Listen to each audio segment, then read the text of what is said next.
or welcome back to my garden, welcome back to my channel, and to these garden tours that we're doing. So we'll swing this way and go around the front of this bed, and then I think I'm probably gonna end at the end of this lawn. So we'll just look at this area really quick. We have yarrow at the end of the bed. There's also another of the lemon cypress that was pretty little when I planted it in there, and it's put on quite a bit of growth this year. This is a magic carpet spirea that I gave a really hard rejuvenation prune to early on in the spring, and it did really well rebounding from that. We just planted in this serendipity, actually a millennium allium in this spot. There is some of the black magic sedum that was broken and I just popped into the ground there. And so you can see this is a chunk of the lamb's ear that I replanted over there, and another one back there, hoping that that'll just kind of soften the edge of this little walkway here. This is a spurge that planted itself here, came from seed right there, and another one right there. This shrub is a shade lover. I'm gonna have to look up the name because it's escaping me right now. And also back there is an abelia, which also doesn't mind too much shade. So hopefully these shrubs will fill in and make a nice impact on this kind of tough to plant in area because it is underneath this gigantic Weigela shrub. It's really big. It's kind of been limbed up into a little bit of a tree form just so it's not such a monstrosity. The dogs love it. It's nice and shady under there, so they spend a lot of time under there. There's a carex right there, and there's also some hosta that were gorgeous when I planted them in the spring, but then unfortunately they were both a little too far away from the water source. They didn't get enough rain water during the spring because of the Weigela shading them, obviously.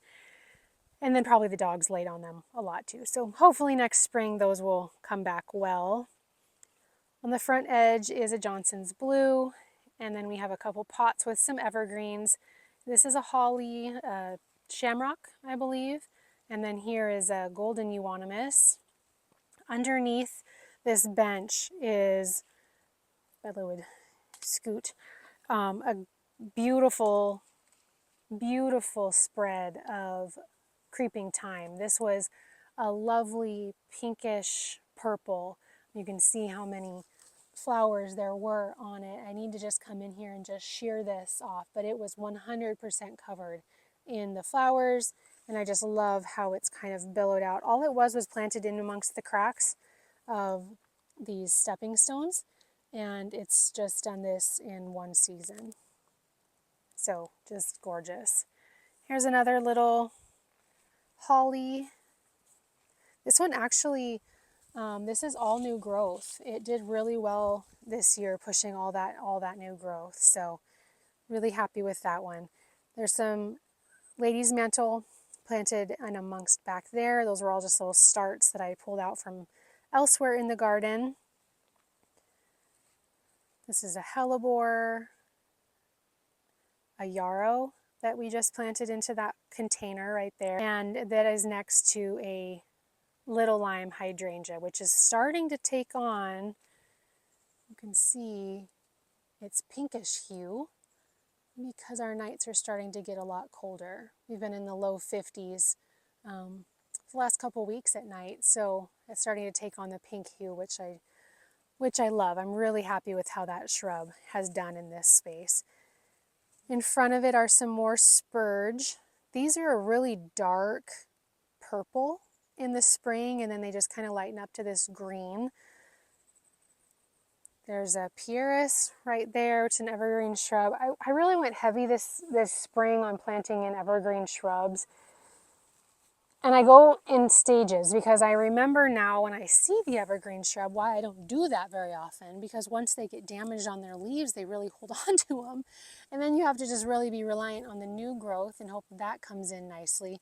So I don't know, it's why it's good to have just a balance of both. So this right here I think is a kitten around variety of Nepeta, just a really low growing, really just compact variety. This has been cut back and it's kind of pushing some new growth. You can see right there it's trying to start to bloom again.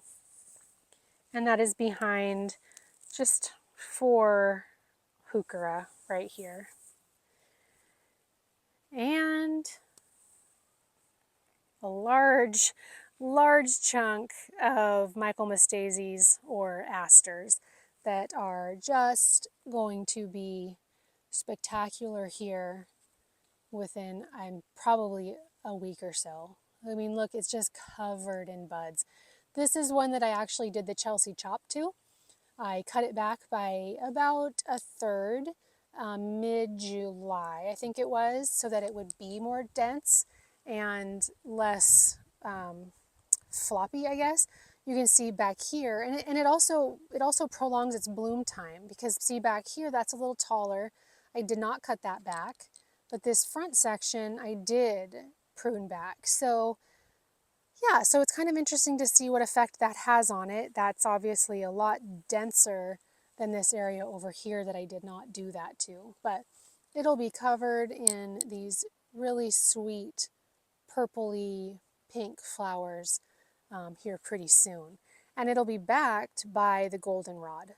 That's what's growing on the back side of those. I believe this is fireworks, the fireworks variety.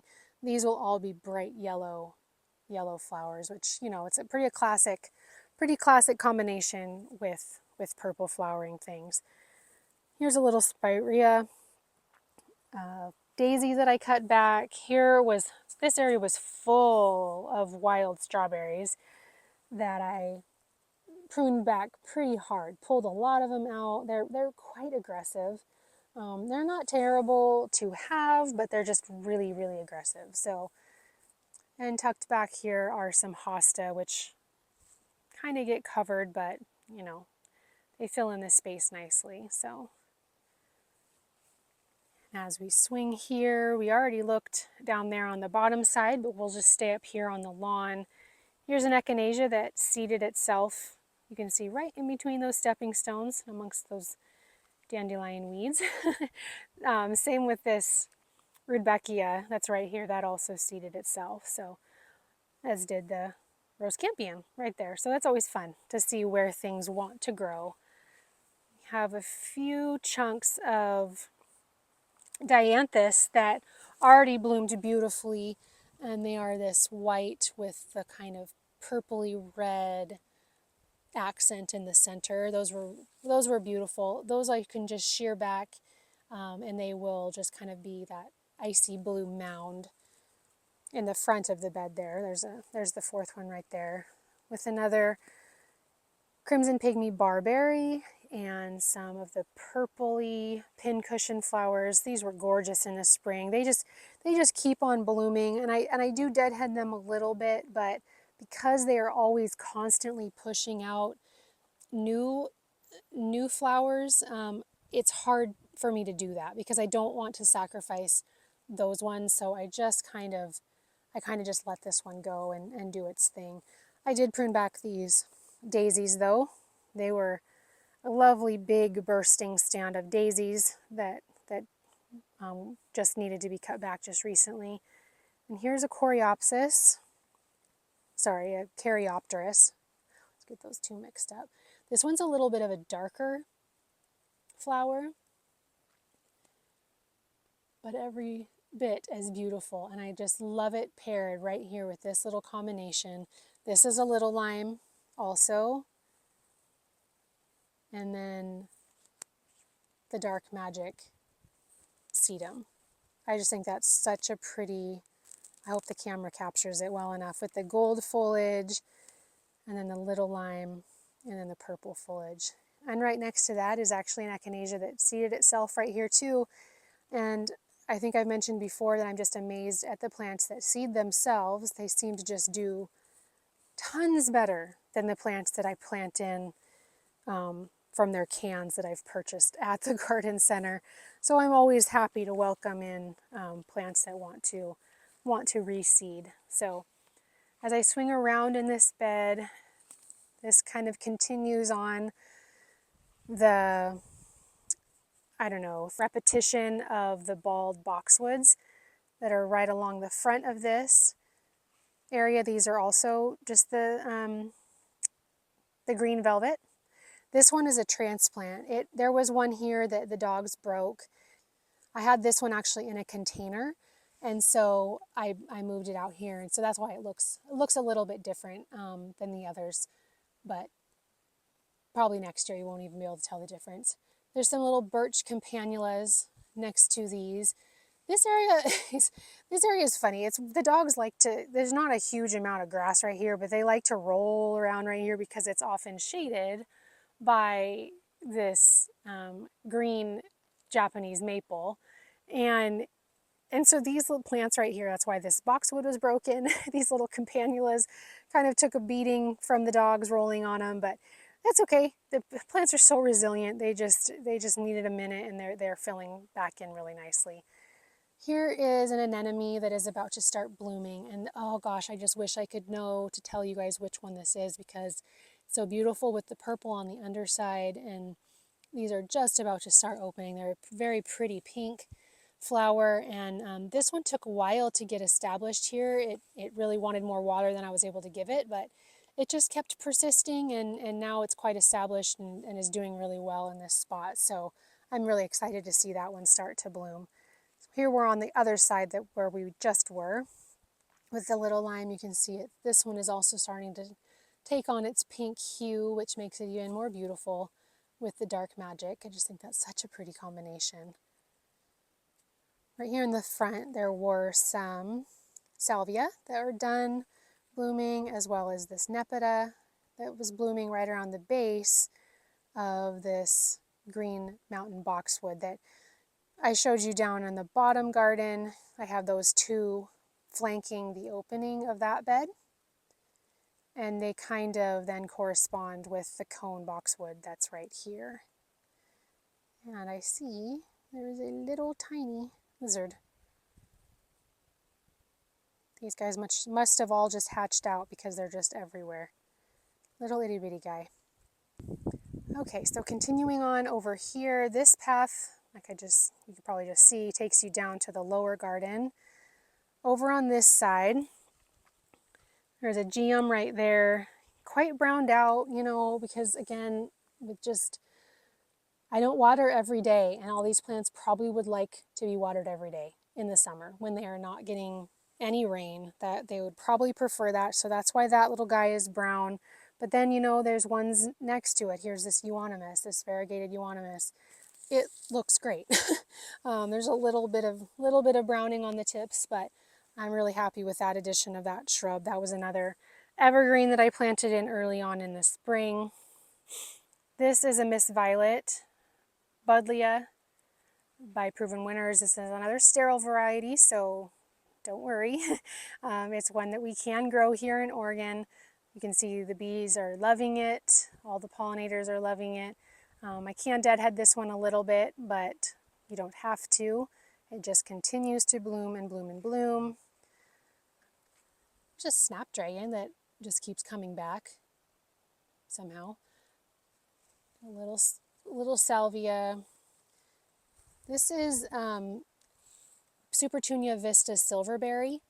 I love this variety. I just love the color. I love the soft pink. I'm really realizing that I'm much more of a soft pink girl than the brilliant pink.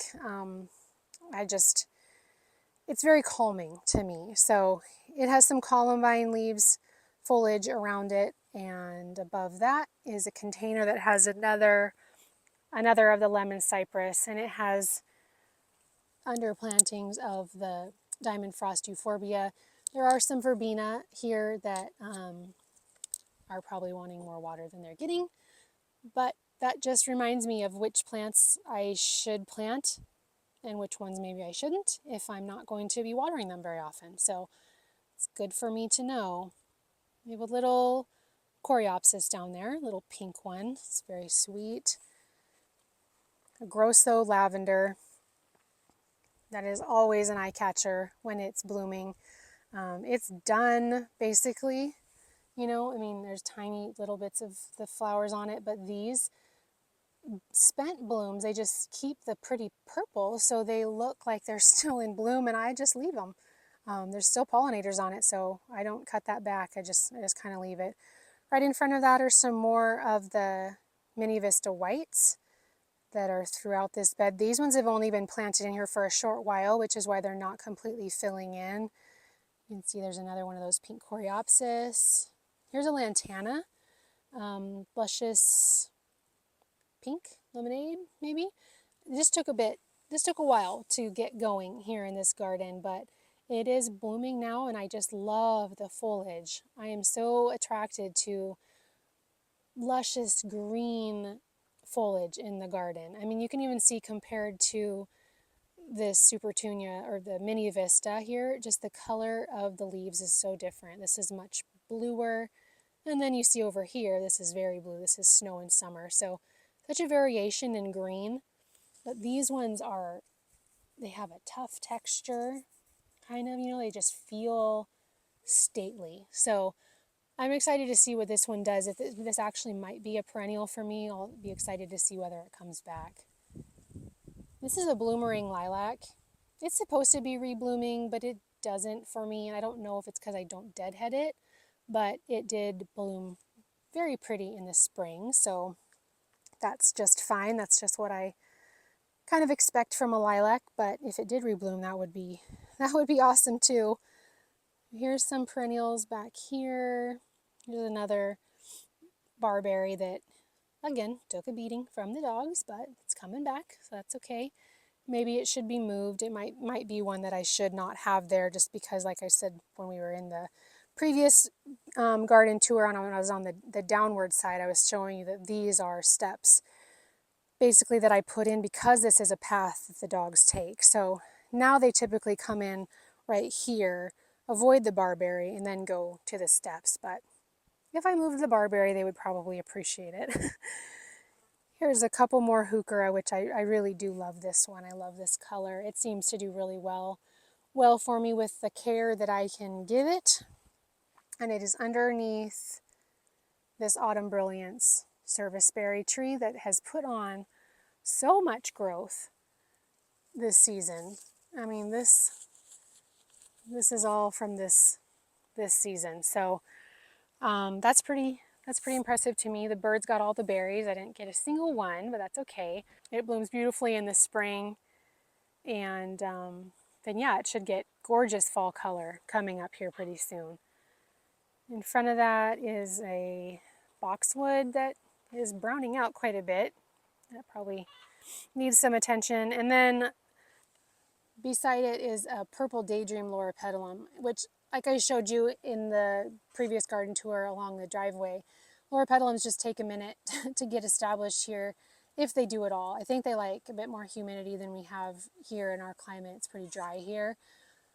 So I don't know. I'm hoping it does well, but if it doesn't, it looks like this boxwood's not too happy here either. It probably, maybe it looks like it got spider mites again, so those both may need to come out, and I can plant something else really pretty along the front or along the top of this log that I have kind of as a retaining wall. But if I swing this way, we have another rose. It's not blooming right now, but this is a David Austin. Behind it is a spirea that's already taking on its beautiful fall color. Not sure what's going on there, but it looks pretty. Dappled willow above that just kind of drapes out over the lawn. I keep thinking that I needed to move the lawn back more and start planting underneath this guy just because it comes out so far over the lawn, but haven't done that yet. And then we swing back around and we end up right here at this bed with the boxwoods and the sedum. And then we end right here, which is right at the front of our house. You can see up there I do have 2 hanging baskets. Those both have silverberry in them, and then also some of the plum calibrachoa. There's also some bacopa in there, but that kind of piddled out once the heat came on. You can also see there's 2 little rosemary containers right there, and then beyond that there's 2 containers right next to the front door that have gardenias in them, and those have just been blooming nonstop. And there's the container that I got from Bauman Farms. It has the Bidens, and it has sun patience and some salvia and some angel wings, Senecia, I believe it's called. So that's the look of our front porch. Next year I really do hope to put window boxes underneath those two front windows. I think it would just help the front of the house look a lot better, lifting up the plants up to that height, and then also just to continue on the look of what I have on the other side with the other window boxes. Okay, so I think it's going to do for that portion of the garden tour. We'll pause here and we'll continue on with the garden tour tomorrow with the last bit of this front garden bed. Thanks for watching, and we'll see you in the next video. Bye.